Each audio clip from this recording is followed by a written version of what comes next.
अस्सलाम वालेकुम everybody, I hope you're all doing well और उम्मीद है सब खैर खैरियत से होगा। आज का यार हमारा ये जो लेक्चर है ये बहुत इंटरेस्टिंग लेक्चर है, मेरा one of my favourite lectures है।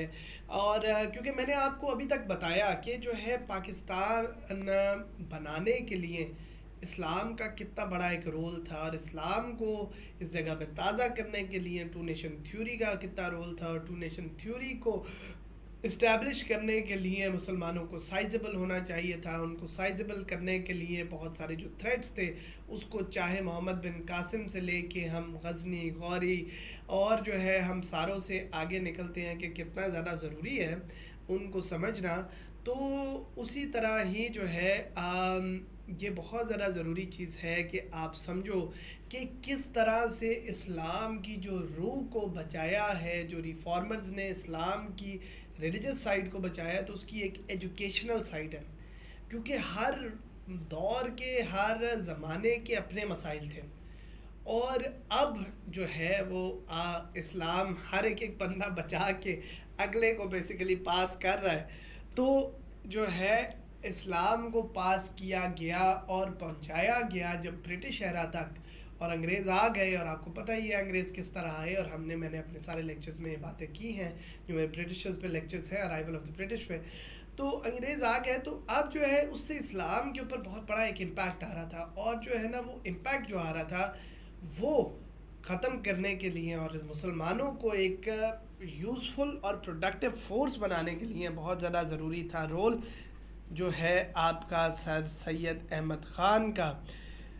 कायद आज़म और इलामा इकबाल जितने इम्पोर्टेंट थे सर सैयद अहमद ख़ान, अगर उनके बारे में देखा जाए तो, और इवन शाह वलीउल्लाह जो मैंने पहले बताया था, तो इनके अंदर उन्होंने कहा जी कि एवेल्यूएट करें। जैसे मैंने आपको किसी भी रिफॉर्मर के ऊपर बताया है कि आपने जब भी कोई रिफॉर्मर के ऊपर लिखना है तो आपने उसके ऊपर जो है ये बात करनी है कि उसका बैकग्राउंड क्या था, आपने बात करनी है उसके इफ़ेक्ट्स, उसकी सर्विसेज क्या थी और उसके इफ़ेक्ट्स क्या थे। ये तीन एस्पेक्ट्स को अगर आप समझ जाएंगे तो आपका रिफॉर्मर भी हो जाएगा और एजुकेशनल मूवमेंट भी आपकी हो जाएगी। तो इसके अंदर जो है हम बात करते हैं कि पास पेपर के अंदर भी ये सवाल इसी नज़र में, जैसे मैंने आपको बताया कि एवेल्यूएट करो सर्विसेज क्या हैं सर सैयद अहमद ख़ान की रीजनरेशन में। ये 2014 का है। 16 का देखते हैं कि अलीगढ़ मूवमेंट जो कि सर सैयद अहमद ख़ान की है, वो क्या प्योरली एजुकेशनल वेंचर है, लेकिन उसका बहुत डीप रूट है। क्योंकि वो कहने में तो यही था कि स्कूल था, यूनिवर्सिटी थी और पढ़ने लिखने की बातें थी, लेकिन उसकी एक इंडियन पॉलिटिक्स पे बहुत बड़ा एक इम्पैक्ट आया है, और इसी चीज़ के ऊपर हम अब जो है वो बात करेंगे आपकी। ठीक हो गया? चलो भाई बात करना शुरू करते हैं कि जो है अलीगढ़ मूवमेंट जो हमारी है, अलीगढ़ मूवमेंट एक मूवमेंट है जो कि लीड की सर सैयद अहमद ख़ान ने। उसका बैकग्राउंड क्या है? मैं हमेशा हर जो है रिफॉर्मर, हर जो है आपकी एजुकेशनल मूवमेंट, उस सारे में सबसे पहले क्या बात करता हूँ कि आपका बैकग्राउंड समझो। क्योंकि जब तक आप ये नहीं समझोगे कि वो किस कॉन्टेक्स्ट पे किन मुसीबतों के अंदर वो आया, उस टाइम आप समझ नहीं सकते कि इन्होंने किया क्या। अब एक 3 प्रॉन्ग इशू चल रहा था मेरे भाई। एक साइड पे चल रहा था ब्रिटिश एंटेगनिज्म, ये आप इसी तरह ही अपने एग्ज़ाम में डाल सकते हो। एक साइड के ऊपर चल रहा था मुस्लिम इंट्रांसिजेंस, मतलब वो अपनी बात से नहीं हटते थे, इनफ्लेक्सिबिलिटी भी आप कह सकते हो। और एक साइड के ऊपर आपका चल रहा था हिंदू फ्लेक्सिबिलिटी, ठीक है, या उनकी जो है एक प्रोएक्टिवनेस भी आप इसमें कह सकते हैं। ठीक है, अब ये 3 चीज़ें हो रही थी उस टाइम पे। पहली क्या चीज़ हो रही थी?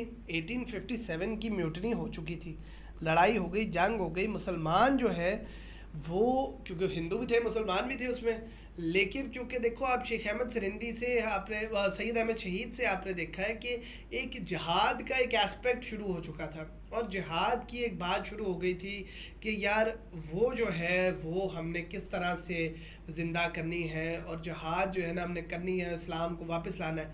अब एक आइडिया था कि हिंदुओं ने कहा कि भाई बादशाह तो ये थे, शौक़ तो इनको है बादशाहत का, तो इनको बादशाहत का शौक़ है, बादशाह ये थे का रूल ये करते थे, जहाद का कॉन्सेप्ट इनके दीन के अंदर है, लड़ना इनके बंदे लाड़े हैं सारे, तो 1857 की वॉर असली में जो कि हिंदू मुस्लिम दोनों की थी, उसके ऊपर मुसलमानों को सोली जो है वो कंसिडर किया गया उसका रीज़न। और ये रीज़न बनी ब्रिटिश इंटेगनिज़म की, कि जो है मुसलमानों को उसके अंदर जो है एक सोल रीज़न बनाया गया कि जो है इन्होंने भाई जो है ना ये 1857 की वॉर की है अंग्रेज़ों के ख़िलाफ़। अगर कोई कौम है तो मुसलमान है, और ये इनहेरेंटली इनके अंदर वो पुरानी यादें बसती हैं कि अपनी जो है उसकी। तो ये ब्रिटिश जो मुस्लिम इंट्रांसिजेंस का जो मसला है वो किन चीज़ों में, दो में आता है। एक तो ये है कि ब्रिटिश हमें पसंद नहीं करते, और दूसरा ये कि हम अपनी लॉस्ट ग्लोरी को वापस याद करते रहते हैं, और हम बहुत ज़्यादा प्रोएक्टिव थे। हिंदू जो है ना वो बड़े तेज़ थे इसमें, हिंदू अभी भी बड़ा तेज़ है। वो उसके अंदर जो है उन्होंने क्या गेम की कि वो दोनों साइडों पे खेलते थे। उन्होंने कहा यार ये मुसलमान आपके इसके ऊपर है, ठीक है।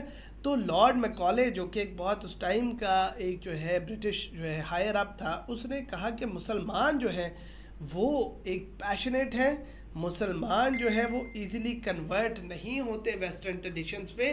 और अगर जैसे हिंदू होते हैं, ठीक है, अगर तो इनके हम कल्चर को और इनकी जो हम एजुकेशनल सिस्टम को अगर तोड़ देंगे तो हम जो है ना मुसलमानों को तोड़ देंगे। तो ये उनकी रीडिंग थी सारे खित्ते के ऊपर। उन्होंने कहा कि हिंदू तो हमारी साइड की है। अब हिंदू जो है उस टाइम पे हिंदू रेनेसांस चल रही थी, ये इसकी बात आ गई, और ये आपकी इसकी बात आ गई कि हिंदू रेनेसांस चल रही थी जिसके अंदर बंगाली हिंदूज जो हैं वो आपके लीड कर रहे थे कि हम रीऑर्गेनाइज करेंगे, हम चैलेंज करेंगे मुसलमानों को कि वो प्रेस्टिजियस इंस्टीट्यूशंस के अंदर हमने ब्यूरोक्रेसी के अंदर आना है, हमने जो है वो वेस्टर्न वैल्यूज़ सीखनी है, हमने अंग्रेज़ों की तरह सीखना है, उनसे जो है लीडर्स को उनकी तरह का बनना है। अब दोनों इस टाइम इंडिपेंडेंस का कोई नहीं सोच रहा है, लेकिन ये सोच रहा है कि अगर जो है देखो ब्रिटिश के साथ ताल्लुकात बेहतर, क्योंकि वो बहुत ज़्यादा पावरफुल हैं, हमारे से अभी मुकाबला नहीं हो सकता। तो अब उन्होंने ये सोचा कि क्यों ना हम इनकी वैल्यूज़ सीखें, इनके कल्चर को सीखें और इन जैसे थोड़ा सा बने, ताकि जो है इवेंचुअली वो आपकी जो है वो सूरत हाल हो।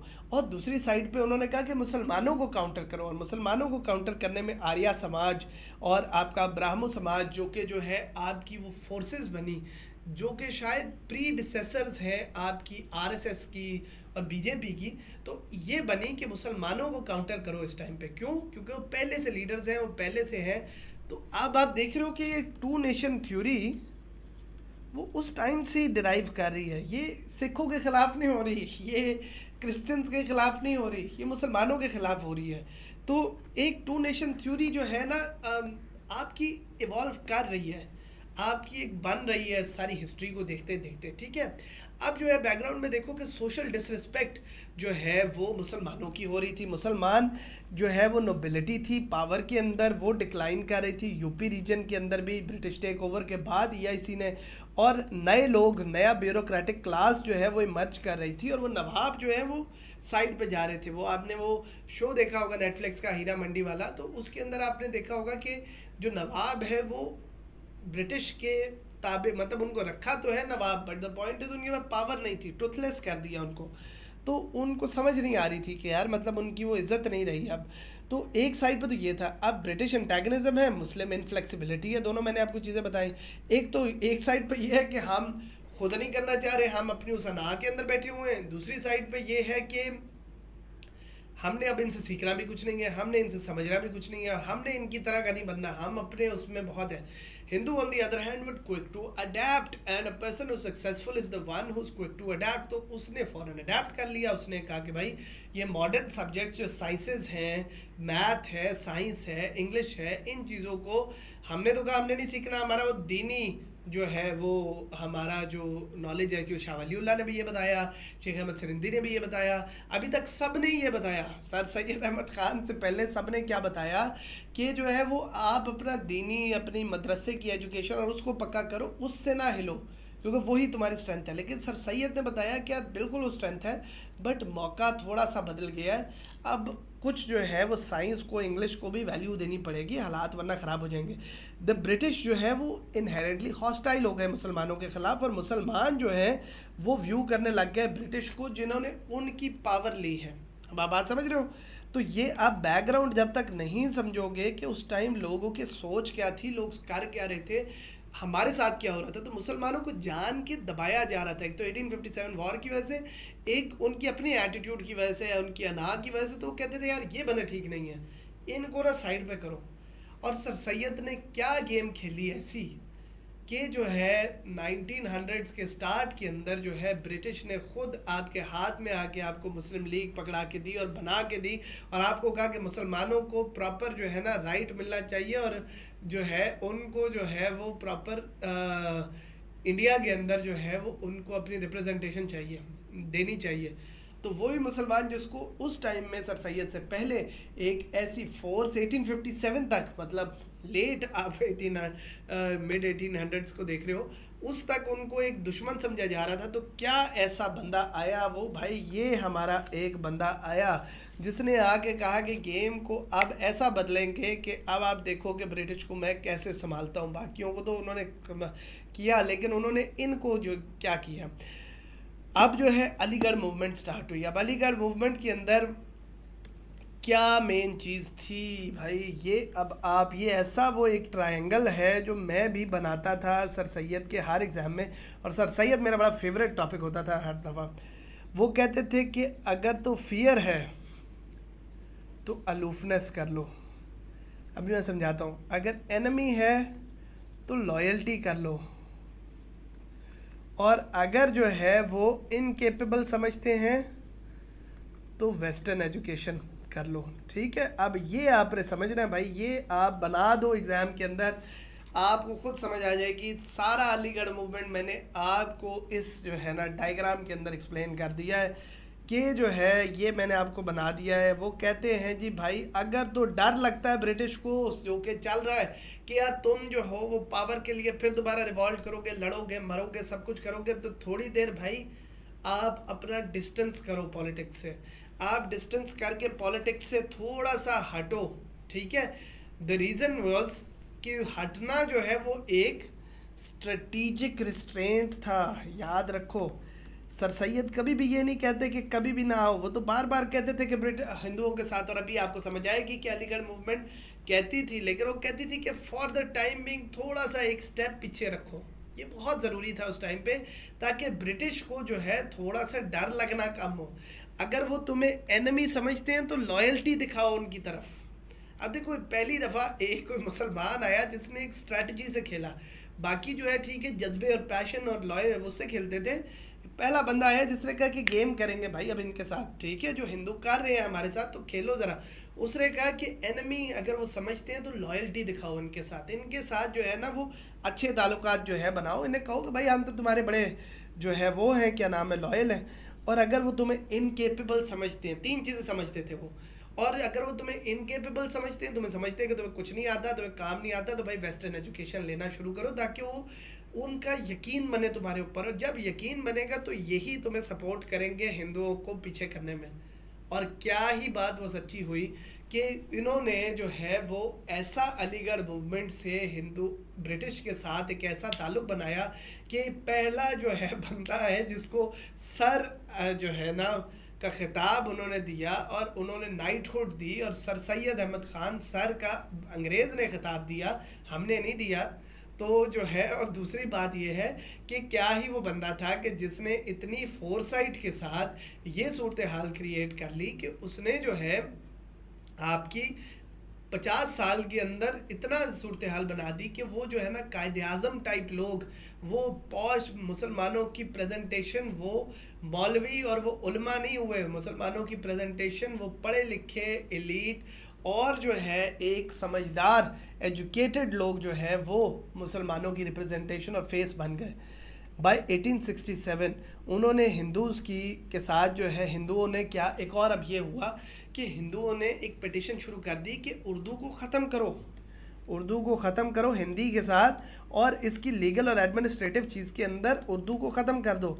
उर्दू ख़त्म तो हमारा इस्लामिक कल्चर ख़त्म, ठीक है, उसके साथ बहुत इंटरट्वाइंड है ये लैंग्वेज। तो उर्दू ख़त्म तो मुसलमानों की वो आइडेंटिटी ख़त्म। सर सैयद को पता था कि अगर ये लड़ने मरने पे चले गए ना तो इन्होंने ब्रिटिश हिंदुओं के साथ हो जाना है और इन्होंने आपका सारा काम ख़त्म कर देना है। तो हिंदुओं को जो है उनको बुरा दिखाओ और ख़ुद इनके साथ मिलो। सर सैयद का अब टास्क था कि उन्होंने कहा कि मुसलमानों को इस सोच में जो अभी मैंने आपको समझाई है इसके अंदर मुसलमानों को एजुकेट करें और मुसलमानों को एम्पावर करें ताकि वो इन बड़ी बड़ी पोजीशंस, एडमिनिस्ट्रेटिव पोजीशंस के ऊपर जो है वो आ सकें और उनका ब्रिटिश और मुसलमान की जो आपस में टसल है वो ख़त्म हो। ठीक है, ये बहुत एक स्ट्रैटेजी थी। इसमें सर सैयद खुद एक फैमिली ऑफ ब्यूरोक्रेट से आए थे, उनको पता था कि भाई पावर कैसी है। अब आप लोग ब्यूरोक्रेट्स बनने लगे हैं, आपको भी पता है कि कभी आपको एक स्ट्रैटेजी से खेलना पड़ता है। उन्होंने क्या किया, ब्यूरोक्रेट्स की फैमिली से आए थे, मुग़ल कोर्ट के अंदर उनकी फैमिली ने सर्व किया हुआ था। उसके बाद जो है उन्होंने होली कुरान जो है वो ख़ुद पढ़ा हुआ था, तो वो कोई जो है इस्लाम से दूर नहीं थे। उन्होंने जो है होली कुरान के अंदर वो पूरे ट्रेंड थे, इस्लाम की वो बात करते थे। उनके जो मामू थे वो मैथमेटिक्स पढ़ाते थे और जो है उनको मेडिसिन भी पढ़ाया हुआ था, हकीम से उन्होंने मेडिसिन पढ़ा था। मतलब एक very well rounded, well educated एक आदमी थे। उसके बाद जो है उन्होंने लीगल सेक्टर के अंदर एज ए लॉयर भी उन्होंने काम किया और एंड में वो एज ए जज प्रमोट हो गए लोअर कोर्ट के। हम now understand the capability of Sir Syed Ahmad Khan and the person that you should idealize is Sir Syed Ahmad Khan in the sense कि वो जो है दाढ़ी में मौलवी लग रहे हैं बट वो मौलवी नहीं थे, is a very educated person. Sir Syed ने फिर लिखना शुरू किया अपने करियर में और हाईलाइट की जो है उन्होंने अपनी जो है उसमें एकेडमिक वर्क्स में ये उनकी सर्विसेज आ गई हैं। ठीक है, एकेडमिक वर्क से उन्होंने बेसिकली शो कराना शुरू किया कि क्या क्या बातें जो हैं वो इम्पॉर्टेंट हैं, क्या क्या बातें आपने सीखनी है। अब जामे जुम जो है जो आपकी 1840 में इनिशियली आई थी, उसने मुसलमानों की हिस्ट्री बताई। जो मैं आपको बार बार एक चीज़ बताता हूँ कि हिस्ट्री, कल्चर किसी भी मुल्क की आइडेंटिटी को, उसकी एक प्राइड को शेप करती है। तो ये जो आपकी जो हिस्ट्री उन्होंने बताई ना, वो बेसिकली आपके उस कल्चर को, उस हिस्ट्री को बेसिकली बता रहे हैं कि मुसलमान जो है वो किस तरह राइज कर सकते हैं। तो अपनी लाइफ में अपने आप को मीडियोकर ना समझो कभी। पाकिस्तान को भी यही समझाने की बेसिकली कोशिश है। और हम क्योंकि एक ऐसा मुल्क है जो कि अपनी हिस्ट्री में प्राइड कोई नहीं लेते, तो ना हम जो है ना जाके देखते हैं, ना टैक्सला, ना कुछ, ना जो है ना कोई पुरानी चीज़। But whenever you go to Badshahi Masjid, whenever you go to जो है Lahore fort, whenever you go to any place, आपको एक फ़ील आती है कि यार भाई हमारा एक प्राइड आती है पाकिस्तानियत में। So that is something that they wanted to say. तो उसके बाद जिल्लुल कतूब आपकी बज़िक्रुल महबूब, इसके अंदर जो है ना शॉर्ट बायोग्राफी दी होली प्रॉफिट की लाइफ की। अब ये देखो, ये आपकी शाइनिंग एग्जांपल्स हैं अपनी प्राइड के लिए कि वो प्राइड बिल्ड करना चाहते थे मुसलमानों की, जिस प्राइड की बेस पे ये पाकिस्तान बना है। अंसारुल जो है आपका सनादीद, ये आपकी ओल्ड दिल्ली के, आपके पुराने दिल्ली के डिस्क्रिप्टिव अकाउंट्स है कि किस तरह की वो एरिया था। असबाबुल बगावत हिंदुस्तान जो है, causes of the Indian revolt, ये बहुत ज़्यादा इम्पॉर्टेंट है आपकी जो है। ये इन्होंने जो पेपर जो पब्लिश किया, ये इनकी देखो अब बातें हैं कि जब कहते हैं ना कि सर सैयद जो है वो एकेडमिक मूवमेंट थी, लेकिन वो किस तरह से वो जो है पॉलिटिकल भी थी। तो ये देखो कि सारी जो मैं आपको चीज़ें बता रहा हूँ ये पॉलिटिकल है। ये जो है इनका रीडिंग से ताल्लुक़ नहीं है। ये आपके causes of the Indian revolution जो है, इंडियन रिवॉल्ट ऑफ 1857, क्यों इन्होंने लिखा, वो लिखा इस वजह से। और ये इंग्लिश में भी उन्होंने लिखा कि इंग्लिश में उन्होंने लिखा और ये डिस्ट्रीब्यूट करवाया ब्रिटिश जो है उन्होंने अपनी जो उनके पोजीशन होल्डर्स हैं उनको, और ये दिया। और इसके अंदर उन्होंने बताया कि मुसलमान सोली रिस्पॉन्सिबल नहीं है। उन्होंने करेक्ट किया उस सोच को कि भाई मुसलमान भाई तुम्हारे सोली रिस्पॉन्सिबल नहीं है, ये हिंदू तुम्हारे साथ गेम कर रहे हैं, ये तो तुम्हें एक बात बता रहे हैं, सारा कुछ हमारे ऊपर डाली जा रहे हैं। असली में भाई जो है हम इतने बुरे लोग नहीं हैं, हम अच्छे लोग हैं, हम जो है ये मसला नहीं करते, हमारे साथ मिल के बात करो, हम इंशाल्लाह कोई सोल्यूशन निकालेंगे आपका। और जो है साथ मुसलमानों को, ये मैं आपको क्यों बता रहा हूँ कि है तो एजुकेशनल राइटिंग्स, लेकिन मुसलमानों को एक बिल्ड कर रहे हैं। कि भाई अपनी हिस्ट्री में प्राइड लो, अपने कल्चर में प्राइड लो, जो सारे बताते रहे हैं। और उन्होंने बताया कि हमने किस तरह जो है चलाया हुआ है। ठीक है, खुतबतुल अहमदिया आपका जो है ना वो ये था in response to William Morris anti Islamic जो है, उन्होंने जो है एंटी इस्लामिक जो रेटरिक बनाया उसको अगर कोई पढ़ा लिखा बंदा, क्योंकि ब्रिटिश को देखो, जो इमरान खान भी एक बात कहता है कि मैं उनको समझता हूँ, उनको उनकी ज़बान में बात करनी चाहिए, उनको ऐसे तरीके से करें जो वो समझ सकें। ठीक है, वो की या नहीं की, that is a point of जो है ना आर्ग्यूमेंट। बट ये जो है सर सैयद के टाइम के ऊपर इनको जो है ये बात का एहसास हो गया कि भाई जो है इनको ये पढ़ने लिखने वाले लोग हैं, उनको जो है वो तरीक़ों से, जर्नल से, आइडियाज़ से उनकी एक माइंडसेट बनाओ इस सारी चीज़ के बारे में। उन्होंने लिटरेरी सर्विस की, इन्होंने जो है ना टू फोल्ड सर्विसेज की लिटरेरी के अंदर। इसके अंदर जो है एक उन्होंने सोशल रिफॉर्म पे की और एक जो है एजुकेशनल फैसेट के ऊपर, एजुकेशनल साइड पे किया। एजुकेशनल साइड के ऊपर इन्होंने साइंटिफिक सोसाइटी, अब दैट इज़ वेरी इंपॉर्टेंट कि उन्होंने केपेबल वाली चीज़ के अंदर साइंटिफिक सोसाइटी के 1864 के अंदर उन्होंने बुक्स जो है वो उर्दू में ट्रांसलेट की ताकि लोग जो है पढ़ सकें, ताकि यहाँ से साइंटिस्ट निकल सकें, मौलाना अब्दुल कलाम निकल सके, जो है ना आपके जो है बड़े बड़े साइंटिस्ट निकल सकें। ठीक है, AQ Khan eventually. Aligarh gazette आपने किया जिसके अंदर आपने इनिशिएटिव जो है वो लिया साइंटिफिक सोसाइटी का, और उसके अंदर गज़ेट के अंदर आपने इन्फॉर्म किए ग्रीवेंसेस ऑफ मुस्लिम्स टू। अब जो बात कहता है ना कि अलीगढ़ मूवमेंट भाई जो है ना वो एजुकेशनल थी, पॉलिटिकल नहीं थी, उनको ये बातें बताओ। अलीगढ़ गज़ेट जो था, जो कि उन्होंने किया, वो था तो एजुकेशनल, लेकिन वो बता रहा था मुसलमानों की ग्रीवेंसेस ब्रिटिश को उनकी ज़बान के अंदर, और बताएं कि जो है वो दुनिया में चल क्या रहा है। ठीक है, और वो ब्रिटिश को डिस्ट्रीब्यूट किया जाता था और मुसलमानों को भी बताया जाता था कि जो है भाई, ताकि एक ब्रिज किया जाए गैप को। और वो ब्रिज करना, गैप क्या है, वो पॉलिटिकल है, वो पॉलिटिकल गैप ही है, बहुत लंबी गेम है। तहज़ीबुल अखलाक 1870 का जो है उन्होंने इन्फॉर्म किया मुसलमानों को ऑफ द गुड डीड्स जो है, कि उन्होंने अब ये रिलीजियस बात भी उन्होंने की और नेशनल आइडेंटिटी, इस सारे में वो मुसलमानों की नेशनल आइडेंटिटी की बात करते थे कि तुम लोग सारे खित्ते की, किसी रीजन की, किसी ज़बान की बात नहीं करते थे, सारे मुसलमानों को कहते थे कि भाई तुम्हारी एक शेयर्ड आइडेंटिटी है, एक बात है। और क्या यही बात पाकिस्तान की जो है वो पाकिस्तान का बेस नहीं है, पाकिस्तान की फाउंडेशंस नहीं है?